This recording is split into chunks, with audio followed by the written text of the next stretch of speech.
अखण्डमण्डलाकारं व्याप्तं येन चराचरं तत्पदं दर्शितं येन तस्मै श्रीगुरुवे नमः।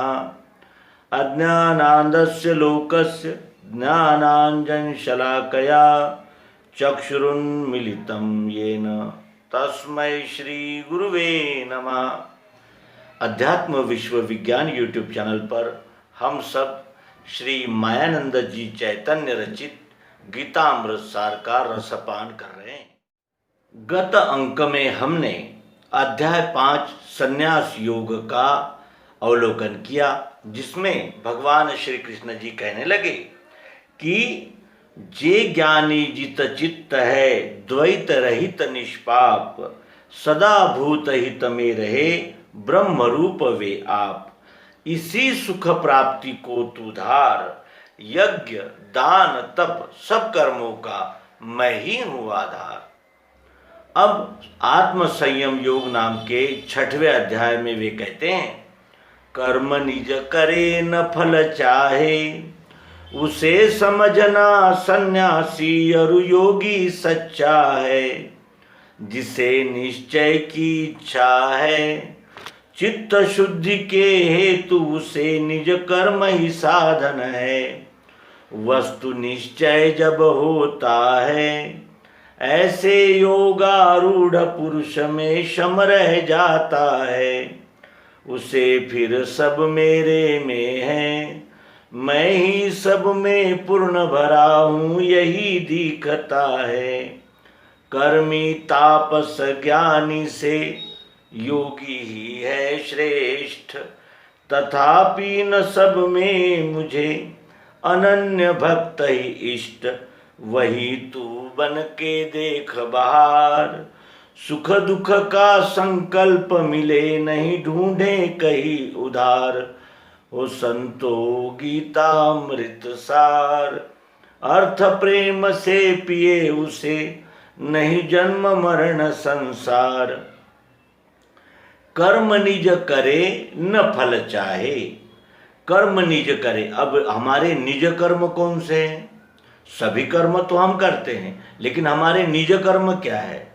तो निज कर्म है अपने स्वभावोचित कर्म ईश्वरार्पण बुद्धि से करना, ये हमारे निज कर्म है।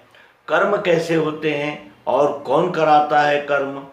तो कर्म हमारा स्वभाव कराता है। स्वभाव कैसे बनता है? तो गुणों के द्वारा स्वभाव बनता है। गुण कितने हैं? तो 3 हैं, सात्विक राजस और तामस। जो सात्विक गुण वाले होंगे और उनके सात्विक गुण शुद्ध होंगे वे ज्ञान विज्ञान लेने देने का कर्म करते हैं।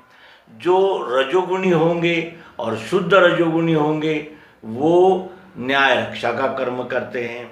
जो मलिन रजोगुणी होंगे वो वैश्य कर्म यानी व्यापार गोपालन आदि प्रकार के कर्म करते हैं। और जो तमोगुणी होंगे वे शूद्र शारीरिक श्रम के द्वारा इस विश्वरूप परमात्मा के सेवा का कार्य करते हैं। ये 4 प्रकार के कर्म है जो निज कर्म है, और इसलिए कर्म निज करे, अपने कर्म तो करे लेकिन फल न चाहे। फल क्यों न चाहे? तो फल इसलिए नहीं चाहे क्योंकि वो जो कुछ भी करता है वो विश्वरूप परमात्मा को समर्पित करता हुआ ही कर्म करता है, उसे फलेच्छा नहीं होती। लेकिन वो ये अवश्य जानता है कि हर कर्म के साथ उसके फल लगे हुए हैं। कल्याणकारी और निज कर्म अगर विश्वरूप परमात्मा को समर्पित भाव से किए जाए तो उसके फल भी कल्याणकारी ही प्राप्त होते हैं। और इसलिए यहाँ कहते हैं कि कर्म निज करे न फल चाहे उसे समझना सन्यासी और योगी सच्चा है। वही सच्चा सन्यासी है और वही योगी है। योग का अर्थ होता है मिलन हो जाना, मिल जाना। योग किससे होता है? तो इस विश्वरूप परमात्मा से इस पिंड का मिलन योग होना ही श्रेष्ठ योग कहलाता है। और जो कर्म करता है और फल नहीं चाहता वही सच्चा सन्यासी और सच्चा योगी है। जिसे निश्चय की इच्छा है, जिसे अपने स्वस्वरूप का निश्चय करने की इच्छा है, चित्त शुद्धि के हेतु से निज कर्म ही साधन है। अपने चित्त की शुद्धि के लिए उसे निज कर्म ही साधन है। अपने वर्ण कर्म का साधन साध्य करने वाले को ही चित्त शुद्धि की प्राप्ति होती है और शुद्ध चित्त में ही विश्वरूप परमात्मा का बोध स्थिर होता है। वस्तु निश्चय जब होता है, यह विश्व ही परमात्मा है, यह निश्चय जब होता है, ऐसे योगारूढ़ पुरुष में शम रह जाता है। जिसे ये निश्चय हो जाता है कि ये विश्व ही परमात्मा है, वैसे योगारूढ़ यानी योग पर आरूढ़ हुए, योग के द्वारा उसने अपने आचरण में इस योग को, इस समत्व को ले लिया है, ऐसे योगारूढ़ पुरुष में शम रह जाता है। यानी फिर उसमें यानी समान दृष्टि उसे प्राप्त हो जाती है और उसकी इंद्रियां, मन, बुद्धि, चित्त और अहंकार शम भावना में अर्थात समत्व में स्थित हो जाते हैं। उसे फिर सब मेरे में है, उसे फिर सब मेरे में ही है, सब मेरे में, क्योंकि वो विश्वरूप परमात्मा का निश्चय सद्गुरु योग युक्ति द्वारा तत्व दर्शन से जान चुका है, अनुभव ले चुका है। उसे फिर सब मेरे में है, मैं विश्वरूप हूँ और ये जो कुछ भी हो रहा है ये मुझ में ही हो रहा है, सब मेरे में ही है और मैं ही सब में पूर्ण भरा हूँ और मैं ही सब में, चराचर सृष्टि में मैं ही भरा हूँ, यही दिखता है।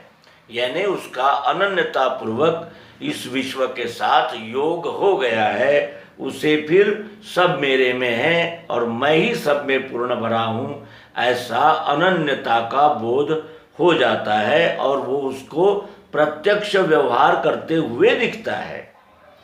कर्मी तापस ज्ञानी से योगी ही है श्रेष्ठ। कर्मी केवल कर्म ही करने वाले और तापस अर्थात तप करने वाले, ज्ञानी यानी जो शब्द ज्ञानी है, उनसे योगी श्रेष्ठ है। योगी ही है श्रेष्ठ। कौन सा योगी? हठ योगी कि लय योगी कि अनेक प्रकार के ये शारीरिक योग करने वाले, ये नहीं। कौन सा योगी? जिसने पिंड का ब्रह्मांड से अनन्यता पूर्वक योग कर लिया है, वो योगी श्रेष्ठ है। कर्मी तापस ज्ञानी से योगी ही है श्रेष्ठ। तथापि इन सब में मुझे अनन्य भक्त ही इष्ट। लेकिन इन सब में मुझे अनन्य भक्त ही इष्ट है, अनन्य भक्त ही प्रिय है। योग तो हो जाता है, लेकिन उस योग को अनन्यता पूर्वक संपन्न करना अर्थात अनन्यता पूर्वक इस विश्व की सेवा में लग जाना, वही मुझे प्रिय है। वही विश्वरूप परमात्मा के अवतार श्री कृष्ण जी कह रहे हैं कि उसे ही मैं मान्यता देता हूँ जो योग को प्राप्त करके विश्वरूप परमात्मा के साथ सेवा में लग गया है, विश्वरूप परमात्मा की सेवा में अनन्यता पूर्वक लग गया है। वही तू बन के देख बाहर, वही तू बन के देख बाहर, वही तू बन के देख, फिर देख कहाँ है दुख, कहाँ है शोक, सब विलीन हो जाता है। वही तू बन के देख बाहर, सुख दुख का संकल्प मिले नहीं, ढूंढे कहीं उधार। फिर जब ऐसा अनन्यता का योग करते हुए हम विश्वरूप परमात्मा की सेवा में लग जाते हैं, तब ये सुख दुख का संकल्प ढूंढने पर भी नहीं मिलता। इस प्रकार विश्वरूप परमात्मा के साथ अपना एक यानी एकाकार होने वाला अनुभव तत्व दर्शन के बाद हमें प्राप्त होता है और इसी अनुभव को देने के लिए ही श्रीमद् भगवद गीता उपलब्ध हुई है और हम उसका पूर्ण लाभ लेते हुए तत्व दर्शन के द्वारा विश्वरूप परमात्मा का सानिध्य और विश्वरूप परमात्मा का निश्चय प्राप्त करके विश्वरूप ही हो जाते हैं। इसी सत्य संकल्प और सत प्रयत्न के साथ इस अंक का विराम करेंगे। नर्मदे हर सद्गुरु भगवान की जय।